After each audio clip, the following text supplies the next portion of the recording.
Well, welcome everyone to this week's Menlo Midweek podcast. I'm so excited for this episode because we have Aisha back on the podcast with us. Yay! And we have the Reverend Dr. Scott Palmbush. Awesome. Great to be here. Yes, it's been so fun journeying through this Lenten series together. And what I'm super excited about is that we get to hear some different voices coming up, Scott being the first of which. And it was one of those, we were talking about this a little bit before we started rolling, but it was one of those where Aisha was like, this was just, it felt like you were talking to me. Yeah. Which is great. Yeah. I was like, wait, did I talk to Scott about this stuff? Is this just I had a you in personal my message mind. for I was me? just thinking of you when I. Exactly.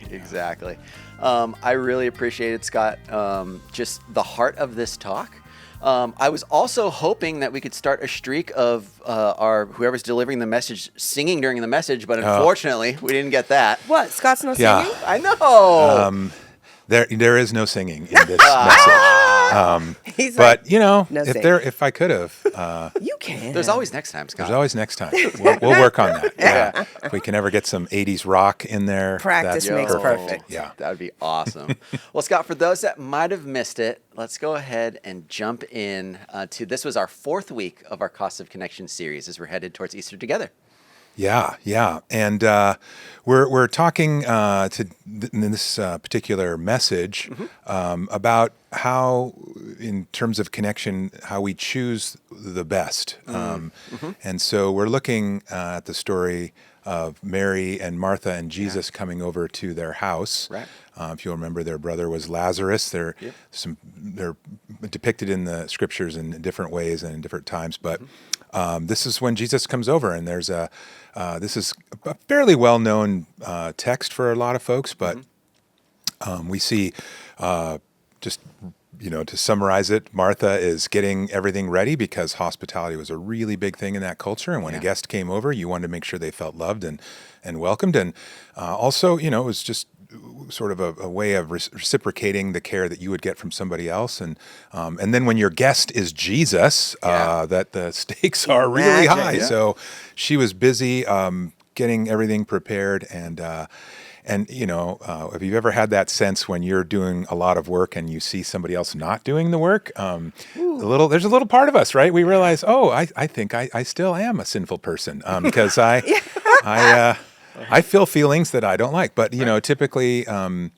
it creates just some animosity in our heart, and we see Martha look at Mary, who has chosen to abandon kind of the typical hospitality duties to sit with Jesus, and we can assume there were other disciples there as well, to sit and be listening to his teaching and in that posture of a learner.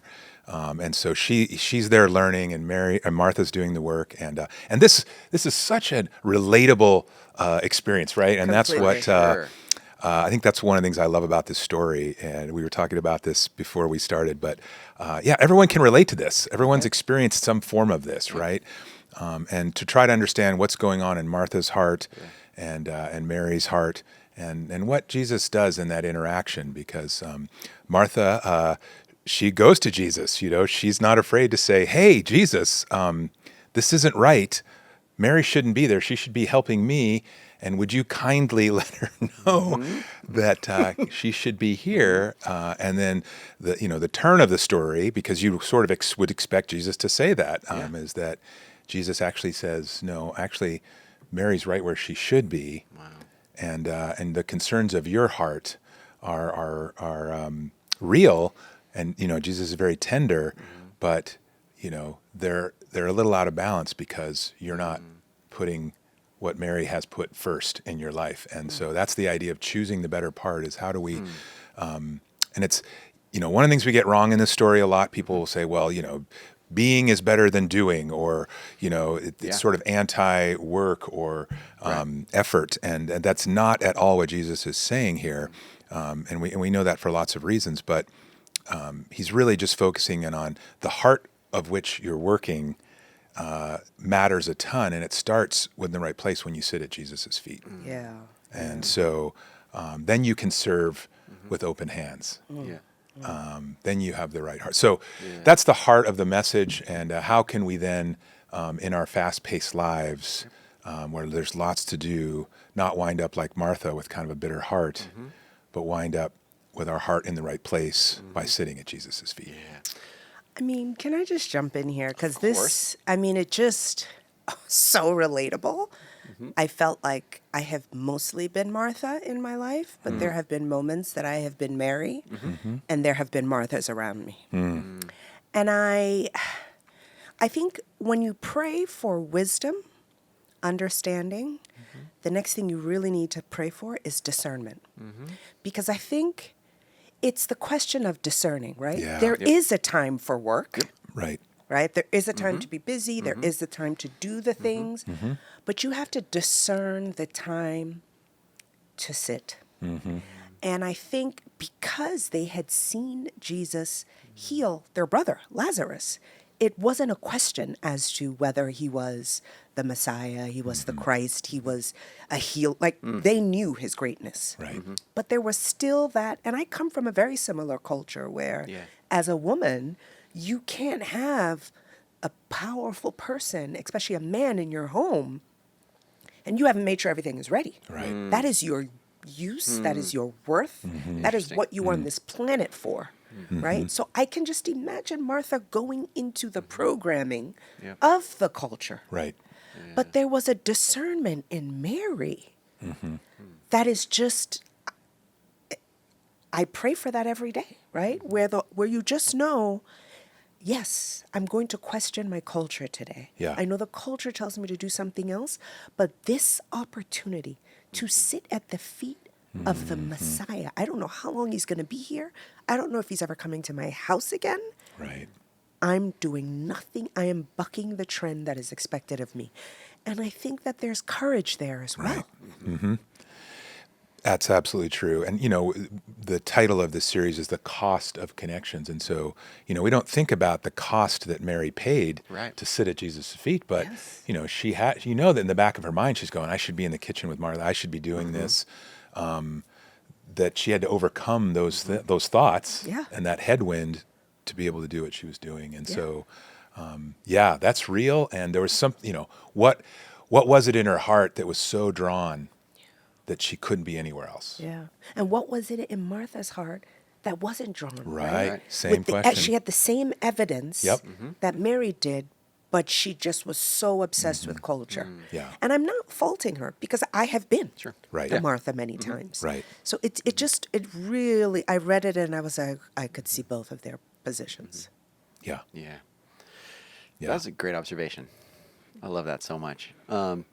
It is interesting, too, about how we're thinking about hosting. And I'm curious, if there's a meal that's going to be happening in your guys' households, what is that like for you guys? Are you cooking? Are you hosting? What are the responsibilities like there? And because we've been hosting a lot of friends recently to meet our baby Micah, who's great, 7 weeks-ish old. Oh my God, time is so cute. flying. Awesome. And I can't give marital advice or dad advice yet, of course. But one of the things that we try to do is not keep score, right? Okay. But it is easy for us, especially at times when someone has to hold the baby, the other person's trying to cook or clean or this. It's like, hey, I see this happening, and we can easily get sucked into the Mary and Martha thing. So our rhythms have been thrown off a little bit. I'm curious for you all, as you're hosting, preparing things, is this something that you've experienced lately? Because for me, this is in the same way you're the sermon's talking to me. I was like, oh, this happened to me literally yesterday. Yeah. You want to jump in on that? I've got a view too. It's a great question. But Rachel and I would sometimes play the "Who Had a Harder Day" game, and that was part of that. What's the scale of how how challenging things are, and I think that's part of it. Like when you're thinking about hosting, your heart for hosting, so many times. If you have people over, if it's a Saturday and you've had the day, you enter into that differently than if you're running home from work and trying to get to the store and trying to get some stuff there.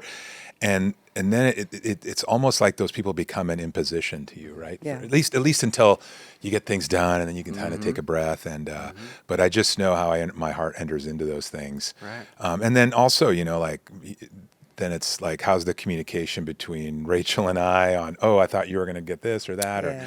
and even, I mean, we have different ways of operating in the kitchen, and so there's so many avenues for Yes. things to go It's got sideways. layers. and then you forget that the whole goal, right, is to make people come in and feel welcome in your home. Exactly.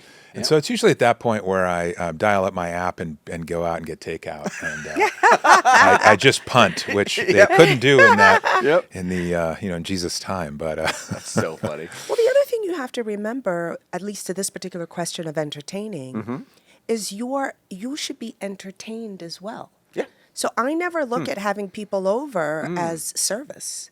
I actually look at it as a form of worship. Like I am having a wonderful time. So my definition, to be clear, of worship is anytime I get the opportunity to reflect God's light to people. love it. Just in any way. So it could be serving food, it could be the way I work in my office, my kid, like I see that as worship. So when I invite people over to my home, I want them to walk away feeling warm and fuzzy and loved and supported and seen. And I want to feel that way as well. So I love the cooking. And my husband and I have kind of fallen into a pattern. There's a salad he always makes, and I do the rest of the cooking. He gets the drinks. And, we've kind of fallen into it. And I guess one day if he didn't do the drinks, you know me, I'm going to be like, dude, where are the drinks? Yeah. So there can be resentment, I can imagine, and that's why communication is so key. crucial. Right, in a long marriage, and a long and hopefully successful marriage, you need to really know how to communicate, and so communicate, but not in anger. Yeah. And a big part of that communication for me is that presence piece that you highlighted, Scott. You said something along the lines of like, Jesus isn't condemning work, but he's just highlighting and prioritizing that presence in which you enter into stuff with. And so for me, a lot of that communication piece, how I enter into my home when I get home and ready to entertain, like that's all part of it too. I thought it was really funny, Scott. It was like the most Scott pastor example of like, these are the reasons that I'm being stressed out. I was at a Bible study and then I went to a Lent thing and then I have to go somewhere else and be more holy after that. Yeah, I know, right? This guy. The holy treadmill, basically. I only have one life, so I got to use the illustrations that. I love it. Get us, Scott, from this entertaining kind of like, we're at the house now, and now we're talking about presence and we're talking about pace. So how does our pace dictate, and then we kind of go on to Sabbath and rest after that. So how'd you get us from there, from kind of leading us through that story? Yeah, how do we both enter in, and what are the things that will inhibit our entering into that space? Because really it's an attitude of the heart. We talked about how Jesus was always busy, but he was never hurried. Yeah. And so this idea, this goes back to the very insightful Dallas Willard comment that it's kind of, famous in that sense, but to ruthlessly eliminate her in your life is kind of the biggest impediment to the spiritual life, and the biggest impediment to that, Mary sitting in Jesus' feet. And when he says to Martha, you're worried and concerned about many things, that's what was the barrier there. So how do you address that? And I think just in our world today, what are those things that worry and concern us? And, we talk about our attention and the battle for our attention, to be intentional about our attention, because it will in our world get hijacked. And we think we're in control, but we're really not as in control as we are. So we have to be intentional about what am I focusing my heart and mind on that's going to help me be in that place where I can see people as worship when they come into my house. Like that is a beautiful picture. And we also need to think about how I was joking about, hey, say I got to run. We never say I got to walk. Like we're always moving quickly. And it feels so jarring when you kind of slow down. And that helps. There's something about that helps your heart and your. One of the points that I tried to make in the sermon is just we kind of have to. Our souls are meant to kind of move at a pace, and if we can move our bodies and our life at that pace, it kind of helps our souls indirectly kind of slow down. And get to that place where we can really hear people, and we can really be with them, and we can be with Jesus. So, I think there's something about that. And then just recognizing that we have limits. That's sort of an affront, especially in our culture, that, hey, I can only do so much. And if I'm going to be present to someone, even Jesus, like the example of Lazarus, like I can't actually be with the people I need to be with and run over and save Lazarus and get back. Like, no, I'm going to be where I need to be, and then I'm going to go to the next thing, and I'm going to trust, that God is going to take care of it, right? Yeah. That God's a big God, and this world is His, and I don't need to run it. And I've got limits. And so those are hard things to confront. And there's parts of us that any one of those, we feel a little like, oh, right. Like those slowing exercises of getting the slow lane or getting the longest line at the grocery, like those things, some people, that might be the hardest thing they do. But I think unless we're intentional about it, we're just going to keep living on the hamster wheel. Right. And as John Ortberg says, we're going to live a life that's half alive in Christ. Yeah. And I think that so often we have to be so fast.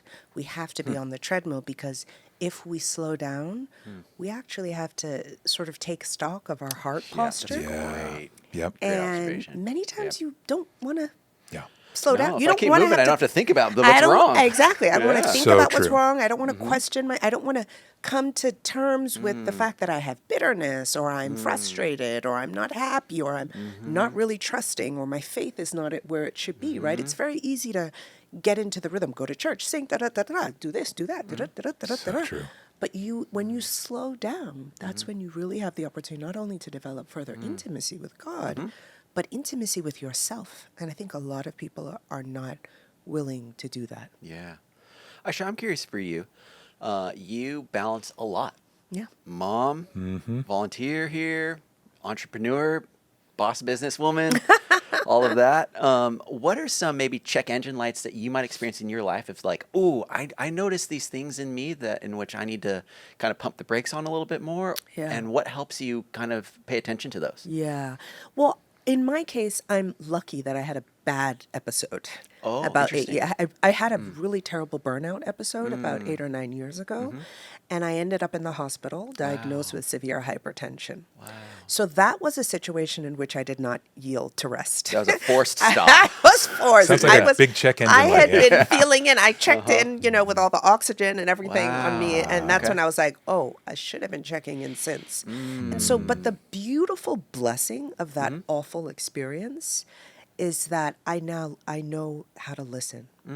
I know how to listen to my mind. I know how to listen to my body. I know I'm more sensitive to feeling the things that are telling me I'm emotionally tired, I'm mentally tired, I'm physically tired, or I'm stressed, or I'm anxious. Yeah. And I respond to those things. I don't ignore, I don't push away. Yeah. So I think it's really developed. That's why I use the term developing intimacy with myself and intimacy with God.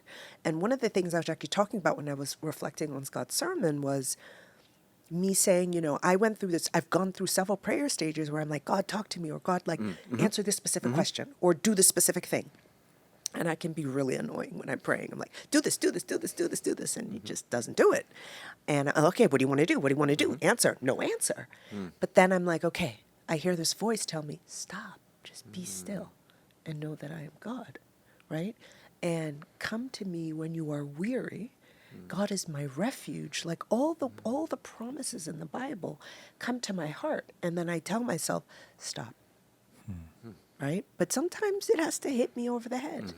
So I'm developing. I'm not perfect, Sure. but I'm developing the practice of feeling and knowing when I need to rest.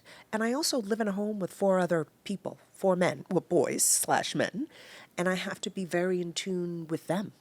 So, increasingly it's not about me. It's about us. And you have 2 teenagers now, and they're going through things. So you have to really dial the outside noise down so that you can see them, so that you can hear them, that's so good. that you can observe them.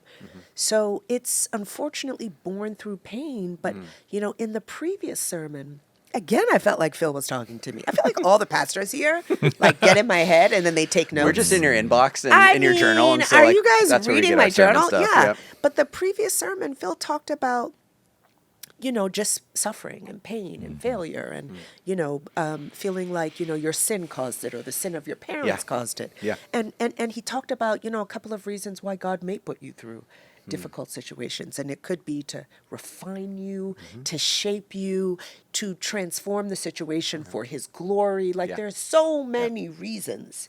And so I'm just coming to learn all of that. And so when things are tough, I just know, okay, slow down. Otherwise, I remember being in the hospital and I'm like, I'm not going back there. Yeah. So That's good. Thank you for sharing. Yeah. Scott, what about for you? What are some of those check engine lights, and what do you do when you feel like they're popping on? Well, I just, again, I appreciate your story, and I think, to bump up against your limits and then begin to learn to listen to where, there's limits are, and then you can respond accordingly. And I think that's a powerful thing. I think, one of the things you confront as you get older is those limits.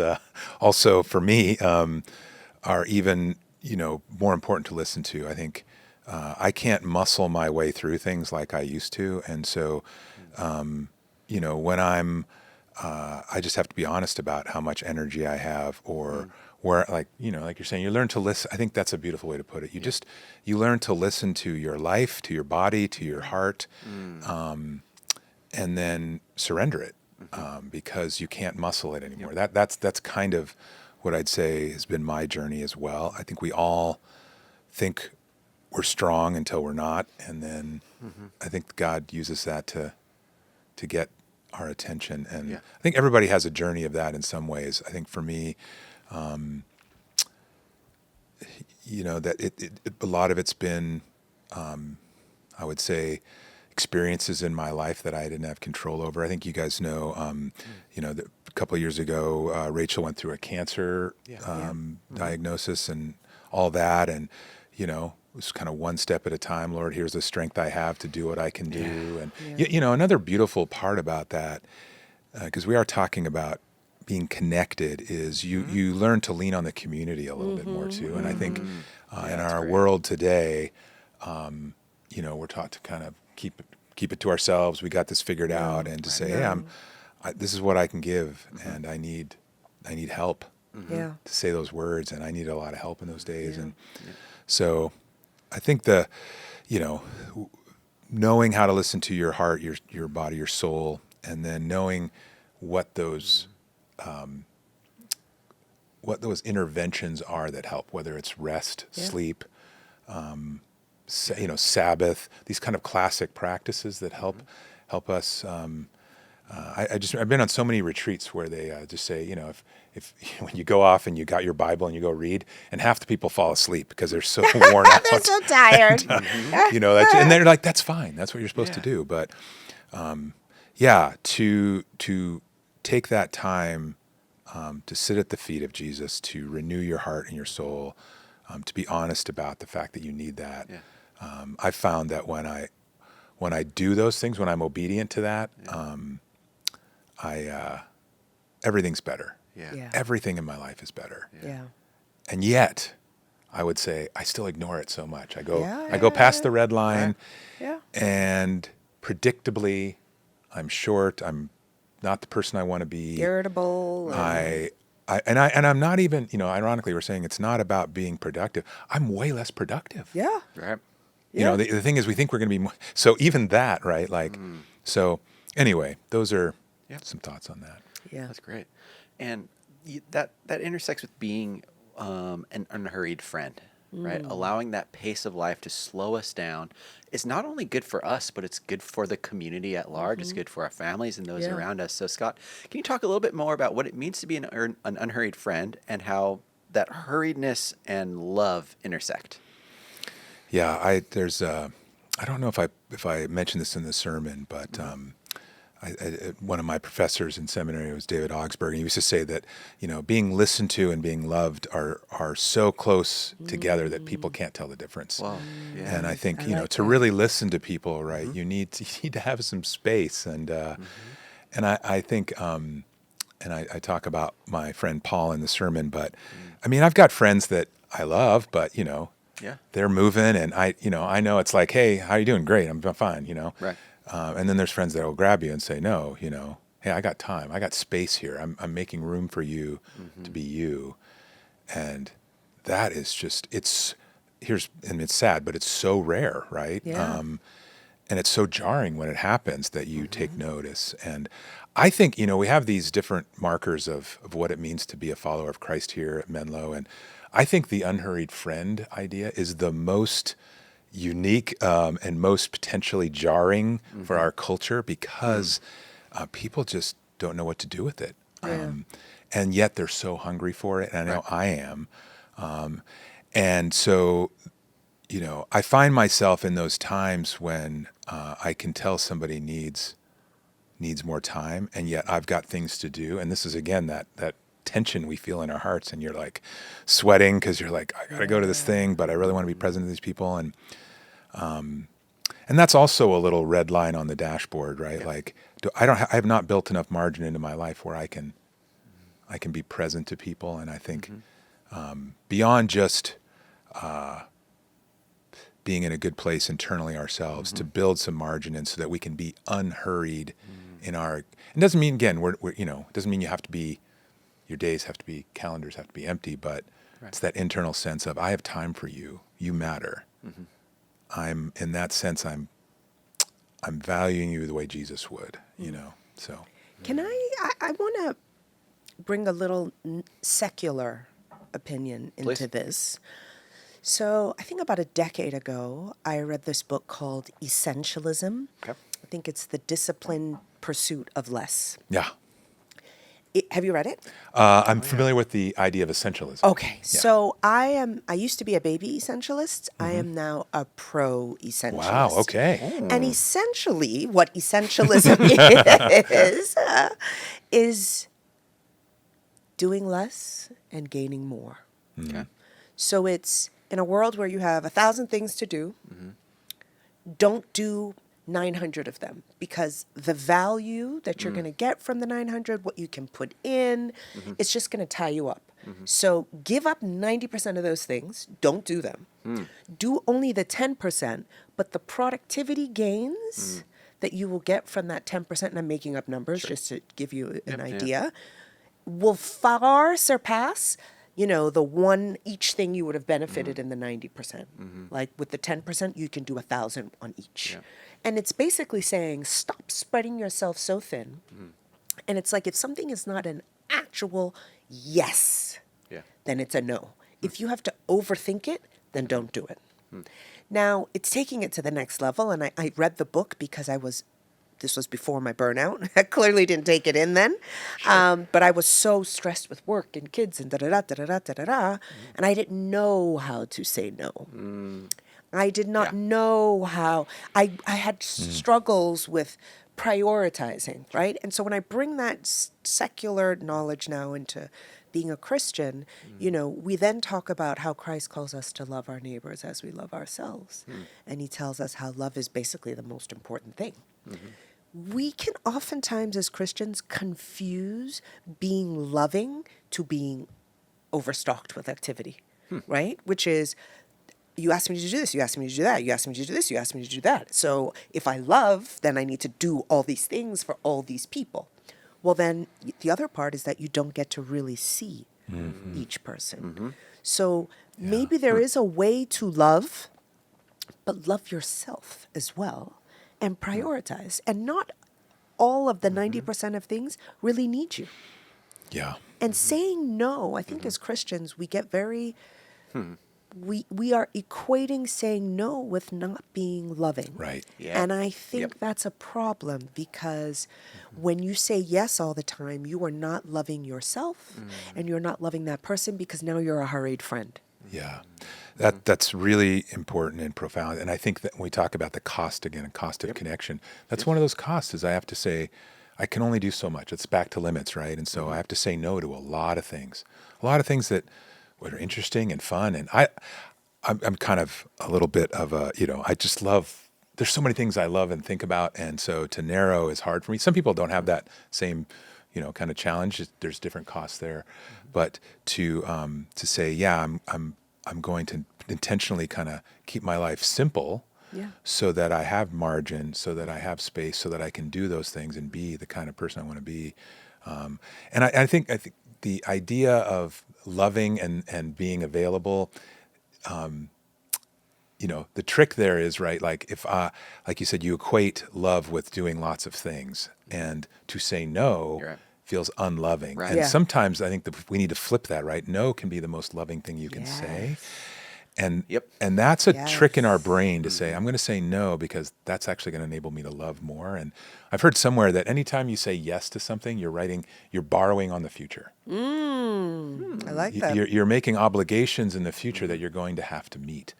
And that reduces your ability, right? Like any borrowing, right? When we have interest, we think of how much, of the national debt we're paying in interest that is money we can't use. It's always growing for and you're for running other behind. great things, right? Yeah. And so if we have our time debt that we're creating by saying yes to a bunch of things, so it's a fun way to think about it. And there is that piece in there of being able to discern in the moment what is healthy for me and what is not. Yes. Yeah. Will this answer form me more into the person that God wants me to be? Or am I just saying yes out of obligation, or yes because I feel like I need to? Yes. Or is my judgment so clouded by the pace I'm living at that I actually can't make and see the difference? Yes. And so, Scott, can you talk a little bit more about Sabbath? This is how we kind of closed our time together.